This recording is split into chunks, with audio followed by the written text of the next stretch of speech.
Yesterday, we ushered in a new season of baseball as both Georgia and Tennessee got opening day wins. More on what they did today in a moment. But today, we usher in a new season of soccer. Of course, the World Cup on Fox Chattanooga is just 116 days away. Boy, today was a monumental day for Chattanooga FC as the club held their first open preseason game of 2026. And after the game, fans were treated to a special look at the brand new CFC jerseys for this season. All right, let's bring them out. This jersey I'm wearing right now, we've never had hoops before. So to be able to wear the first hoops is really cool. It's a new era of style for Chattanooga FC. For the first time ever, CFC will don these beautiful horizontal stripes known as hoops, and the Chattahooligans, yeah, they're pretty happy about it. These are 100% going to stand out. These are going to pop. We don't have necessarily a classic look that we're going to be the same thing every single year. One of the things that we do is that we try some stuff every now and then. And so it's really fun that we're trying hoops, which is something that the fan base has been really asking for a long time now. We knew that had been something that we've wanted to do and just kind of wanted to get that look right, and knew that it was important to our fans.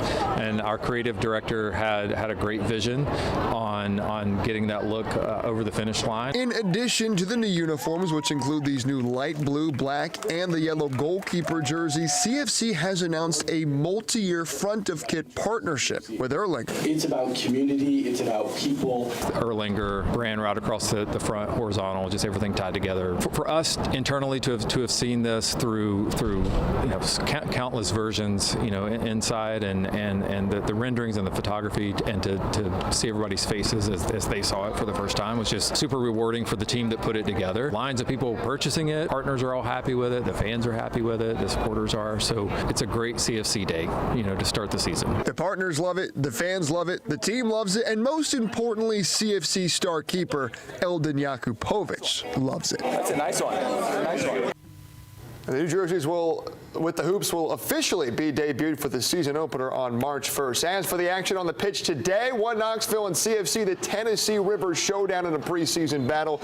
Well, there were almost plenty of goals, but instead, the defenders and the keepers continued to stand their ground. How about Eldin Jakupovic with a beautiful save? The 41-year-old is certainly a fan favorite, but after 90 minutes of action, this game was goalless. And so, folks, we are headed to a penalty shootout to decide the winner of this one. And after some well-placed penalties and some huge saves, it all came down to this. Fareed Sarsar, one penalty kick for the win, perfectly placed on the right side, fooling the keeper. So CFC, it won't count towards their record, but it will make them feel good tonight as they win 4-2 in penalties. And the Chattanooga Mocs were in action on the hardwood at the Roundhouse today. Another SoCon showdown with the Catamounts of Western Carolina. UTC trails by 7 with under 3 minutes to go, trying to dig deep and pull off a late comeback. Well, this is how you start one. Colin Mulholland drills the 3-ball, and the Mocs bench is loving it. But boy, the Catamounts, they know how to quiet a crowd as Julian Samara immediately responds to the Mocs. Desperately need a bucket, and like always, the man who can deliver it is Jordan Freisen. He knocks down the 3 from the corner as the Mocs once again are within 4, but Western Carolina just continue to answer time and time again as Samara drops 25 points, and the Mocs once again highly dominated on the glass and inside the paint, have now lost 7 of their last 8 games after the game. Dan Earl, tired of seeing a lot of the same issues from his guys, specifically when it comes to effort, said they must decide how hard they will compete the rest of the way. The game rewards the mentally and physically tough. It takes from guys that don't compete.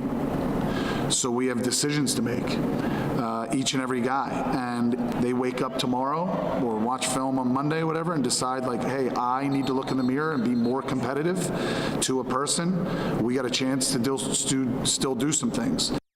And as for the Mocs women, boy, it was an absolute heartbreaker at McKenzie. This one went final right as CFC released the new jerseys. ETSU hits a bucket with just a second to go in double overtime. as UTC, after a 12-game win streak, has now dropped back-to-back games. None more agonizing than this one. And the Diamond in college baseball, 2 games, 2 wins thus far for both Georgia and Tennessee, as the Dogs have now outscored Wright State 22-1 in 2 games, in the Vols 15-1 at home against Nichols, as they kick off the Josh Alander era 2-0. Lily, what a start to the college baseball season for both those teams. I don't think anyone here in this newsroom is a bigger college baseball fan than you, Lily. Well, I do love college baseball, and first of all, happy Valentine's Day. Happy Valentine's Day. You got the nice red look on. It looks great, fitting the vibe. Thank you. I tried to fit the vibe, but more of the vibe this weekend is opening day. Oh, yeah. And opening day for college baseball fans is a great chance for fans to get a look at new faces on their team, maybe changes. And for Tennessee, a big part of that is Josh Alander stepping up as Tony Vitello and Frank Anderson headed to the San Francisco Giants. But there's also a lot of new faces on the roster at Tennessee. Yep, so indeed. They've got Henry Ford, third baseman from Virginia. He homered in game 1.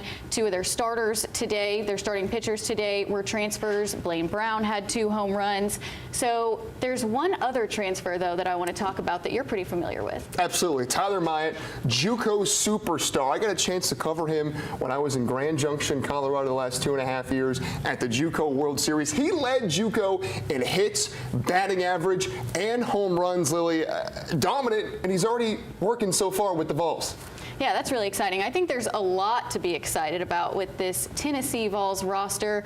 They've obviously had a great weekend, and it seems like Josh Alander is off to a good start, which, again, opening weekend is a really good chance for teams and coaches to set the tone for the season. Absolutely. They're doing a heck of a job. It's a great start. I love the culture he's building. I love what he's instilled so far. We're seeing it on the field. Can it continue 2-0? Can't start any better than that. Can't start any better than that. Earn themselves the sweep this weekend. Maybe next weekend, do it again. We'll see. We'll see. All right, well, it is also baseball weather approaching, and we'll get one more look at the weather when we come back from break.